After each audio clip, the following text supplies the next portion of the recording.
What's the most inaccurate thing your child has ever been taught in school? My son's 5th grade teacher told his class that the tongue has separate zones for tasting sweet, salty, sour, and bitter, and that you can only taste sweet on the tip. Eli came home dragging his finger across his tongue, showing me the map. I gently explained that's actually not true. Every part of your tongue can taste all the flavors. There's no zones. He looked at me confused, but Mr. Patterson drew the whole diagram on the board. Dad, he even had us color it in. Next morning, I texted my chef friend and borrowed a tasting kit from the restaurant. I'm a food scientist and I do flavor testing for a living, and I had a light afternoon anyway. I emailed Mr. Patterson asking if I could do a quick 15-minute taste demo for career day. He loved the idea. When I arrived, Mr. Patterson introduced me as Eli's dad who tests food for a job. 26 kids stared up at me from their desks, covered in Pokemon folders and slap bracelets. I heard you guys learned the tongue has taste zones, I said. The entire class nodded enthusiastically.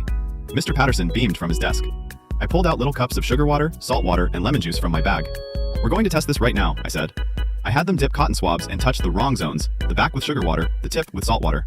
Mr. Patterson's smile started fading as hands shot up. I can taste it everywhere, a girl said. I showed them diagrams on my tablet from actual taste researchers. Mr. Patterson kept clearing his throat, his face getting redder than the lemon juice on my table. But our worksheet says salty is on the sides, one boy argued, pointing to his paper. I checked the textbook's copyright page. 2003, I explained. Scientists figured this out decades before that book was even printed.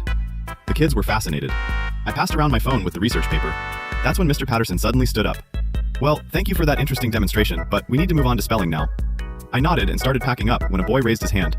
So, the worksheet is a myth. The class erupted in whispers. Mr. Patterson's voice got tight. This is a standard part of the unit, actually, I interrupted, pulling up the state science curriculum on my phone. The current standards list outdated taste zone diagrams as a common misconception. I showed him the screen. That's when he asked me to step into the hallway. The kids watched wide-eyed as the door closed behind us. Do you know how many years I've used that worksheet? He asked. I kept my voice calm. Isn't finding out we were wrong the whole point of science? I've been teaching for 19 years, he said. I'm not throwing out my whole lesson because a parent brought snacks. That night, Eli asked if he was in trouble because Mr. Patterson kept giving him weird looks all afternoon. I assured him he wasn't. The next day, Mr. Patterson gave a pop quiz asking students to label the taste zone diagram. Eli wrote, "There are no zones, taste buds are everywhere," and got marked wrong. He came home crying with a big red X across the page. I requested a meeting with the principal and brought printouts of the research, the state standards, and Eli's quiz.